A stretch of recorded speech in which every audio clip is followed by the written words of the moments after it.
सुप्रभात बच्चों, online class में आपका स्वागत है। मैं Nita Chaudhary Fortune International School से। तो बच्चों, हमने हिंदी के 14 चैप्टर कंप्लीट कर लिए हैं, उसके प्रश्नोत्तर भी कर लिए हैं।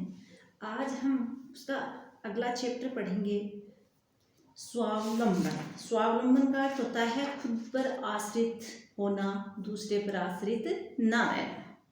तो ये एक पाठ है जिसमें स्वावलंबन यानी बड़पन का गुण बताया गया है। स्वावलंबन को क्या बताया गया है? बड़पन की निशानी, बड़पन का गुण बताया गया है।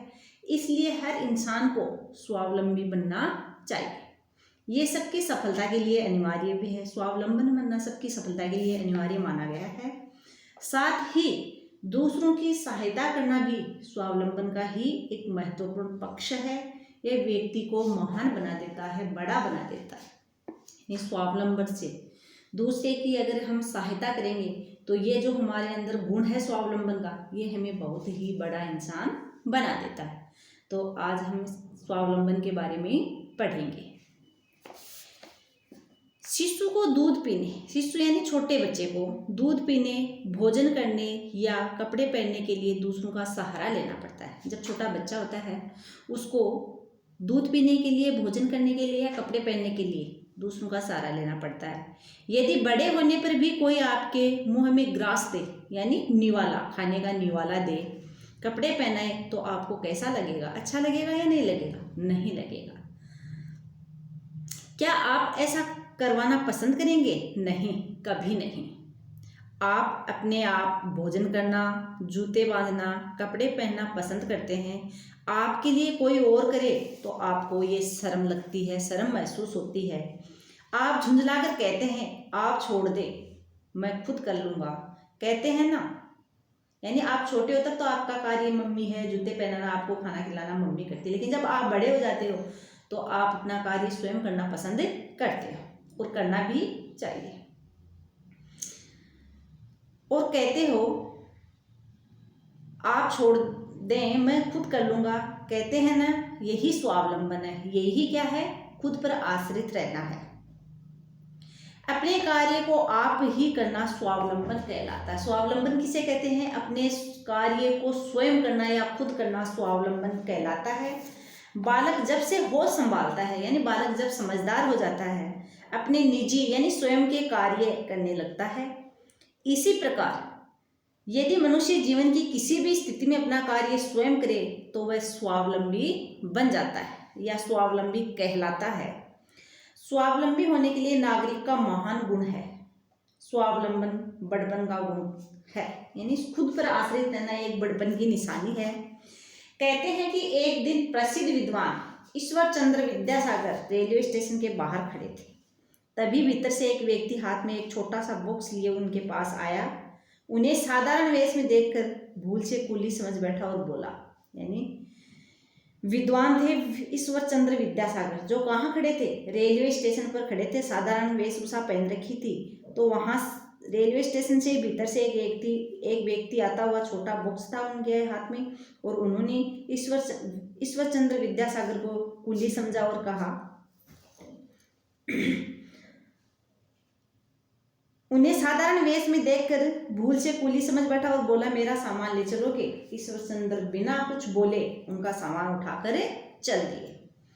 लक्ष्य पर पहुंचकर जब वह उन्हें मजदूरी देने लगा तो वे बोले, मजदूरी नहीं चाहिए। यानी उस व्यक्ति का सामान जब उसकी घर तक पहुंचाया तब उस व्यक्ति ने ईश्वर चंद्र विद्यासागर को उसकी मजदूरी देने लगा तो उन्होंने कहा, मजदूरी नहीं चाहिए, तुम अपना काम स्वयं नहीं कर सकते, इसलिए मैंने तुम्हारी सहायता की।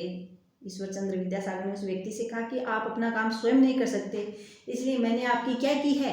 सहायता की है, इसलिए मेरे को मजदूरी नहीं चाहिए।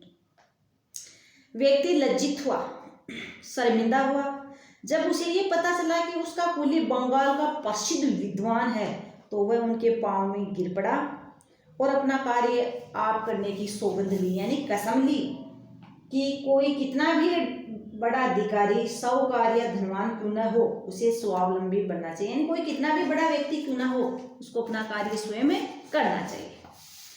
आप डॉक्टर या इंजीनियर बनना चाहते हैं या प्राध्यापक बनना चाहते हैं, व्यापारी या नेता बनना चाहते हैं, स्वावलंबन सबके लिए अनिवार्य है। आप कितना भी बड़ा व्यक्ति बनना चाहो, खुद पर आश्रित रहना जरूरी है, खुद का कार्य स्वयं करना जरूरी है। बड़ा बनने के लिए मार्ग में अनेक बाधाएं कठिनाइयां आती हैं। यदि उनके कारण हम निराश हो जाएं, संघर्ष से जी चुराएं या मेहनत करने से दूर रहें, तो भला हमें बड़पन कहाँ से मिलेगा।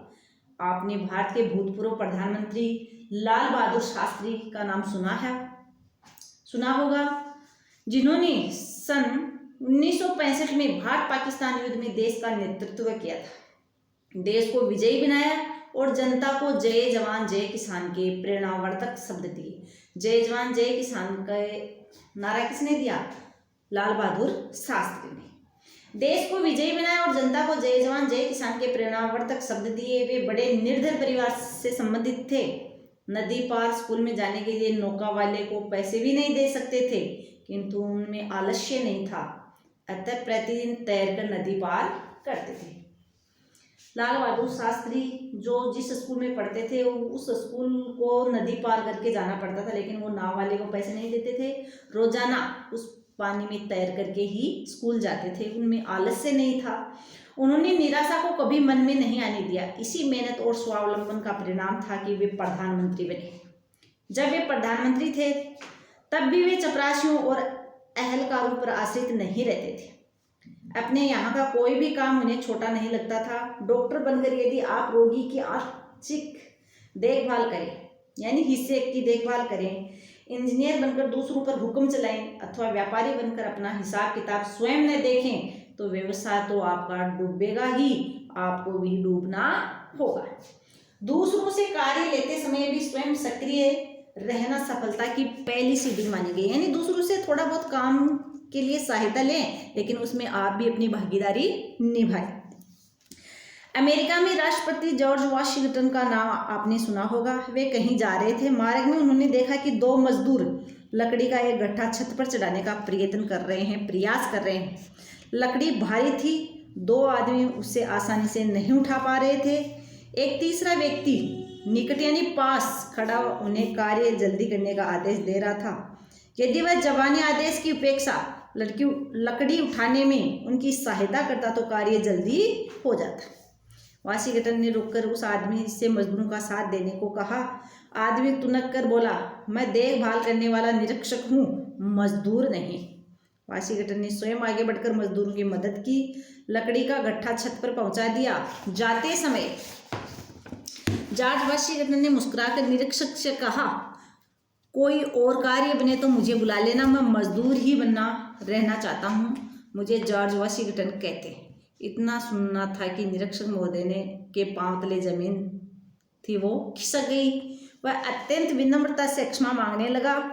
देखा आपने व्यक्ति की महानता, मेहनत और स्वावलंबन में जॉर्ज वाशिंगटन का वह कार्य इतिहास बन गया। निरीक्षक को कौन जानता है। दूसरों की सहायता करना भी स्वावलंबन का एक महत्वपूर्ण पक्ष है।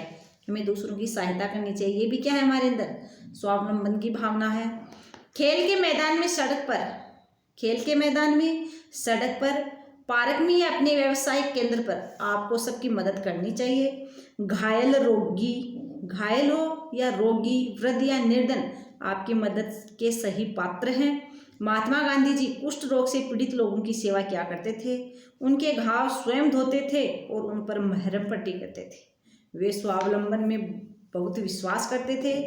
अपने आश्रम की सब सफाई वे स्वयं करते थे। झाड़ू लगाना, पानी भरना, चरखा काटना और अपने लिए स्वयं भोजन बनाना वे सर्वथा उचित मानते थे। आज हम उन्हें राष्ट्रपिता के नाम से स्मरण करते हैं, याद करते हैं। स्मरण करना यानी याद करते हैं।